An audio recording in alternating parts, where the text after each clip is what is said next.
Hey guys, quick video. This is a shout out to Noah.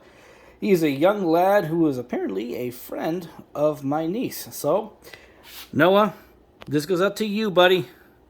As you can see, these are my gecko cages. In case you were curious, which you are. This is for my male African fat tail. As you can see, a lot of live plants. Need to top off this water. It's been rather hot in this room. And if we're lucky, maybe we get to see the big man himself. He's in here somewhere. Where is he? It's so dark. Oh, wait a second. I know what we can do. Let's do this. Oh, guess I can't turn a flash on. Oh, well, maybe next time. But as you can see, it's almost like keeping a leopard gecko, except these guys need higher humidity levels than most leopard geckos that I have ever kept. Now, I do use live plants. That helps with humidity. Also, in here are my cleanup crew. There you go. Just scurrying by all my springtails and isopods. These are the Porcelio party mix and a cooler hiding place in case he needs to, well, cool down, because directly under his main hideout is I don't have it on right now, but a heating pad.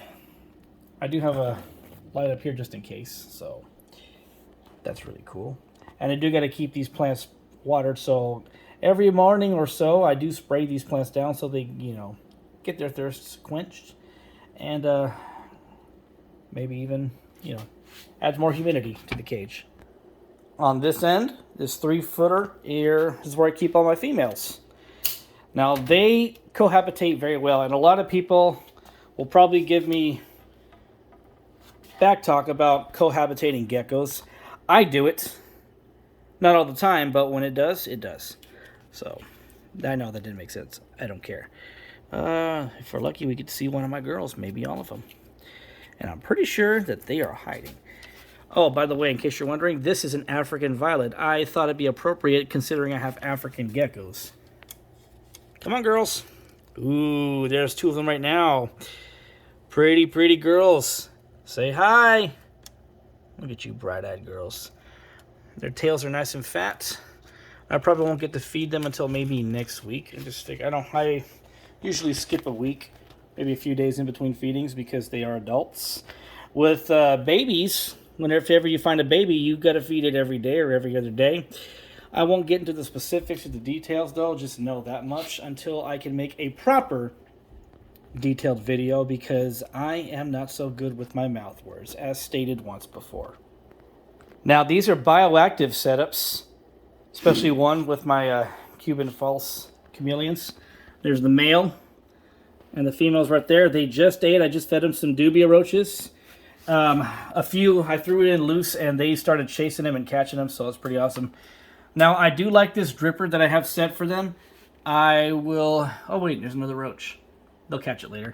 I will invest in an automatic mister, which would be so much easier because I don't want that. I was hoping that this would be the main source of water, that this would drip in on the leaves and they would go to the sound and start drinking water. But it is what it is. These guys have only been here for at least a couple of days, so, they're still adjusting to their new environment situation type thingy. Oh, before I forget, this is where I keep my Halloween hissers and my dairy cow isopods, as well as some mixed springtail species that I have in there, so they're doing just fine. They love this bug chow I made for them. All my bugs, they go crazy for it, hence the name bug chow. Again, Mr. Noah, these are bioactive setups, meaning you don't have to do much cleaning. I mean, yes, there's some misting and stuff involved, maybe even a little spot cleaning, but for the most part, the bugs that I talked about pretty much do the cleaning for you. But because I'm doing live plants, because I have live plants such as this money tree and this bromeliad, you do have to mist the cage does get misted quite frequently, especially considering that these animals come from Cuba. Obviously, it's in the name. They are a tropical species. However, my African fat-tailed geckos come from more humid grassland areas.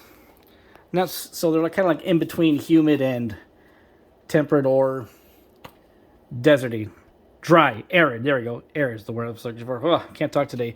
Much like leopard geckos, except leopard geckos come from a much drier environment, which is why I use real dirt, real plants, so these guys can get, you know, the proper humidities, temperatures, fluctuations, or proper temperature gradients. And a rule of thumb, if you ever consider getting any kind of gecko, any animal, even if it's a small gecko, the bigger your tank, the better. But always ask and do your homework before you make anything on an impulse buy. You don't have to get like expensive cages like these. You can just cheap out on like maybe a tote box or something. I mean, there's a lot of tutorials on YouTube where you can keep your animals, you know, as best as they can live, as long as you give them, you know, their proper needs, you know, lighting, heating, feeding, watering, etc. Just make sure you do your homework. That's all I got to say about that. Anyway, this one's for you, Noah. I hope you enjoyed this video. Please, you or anybody else, leave me. Don't forget to drop a comment down below. I look forward to hearing everyone's opinions. I love to read what people have to say, good or bad, whatever it is. And yeah, I just thought I'd just throw this really quick before I hit the gym. Y'all have a good one.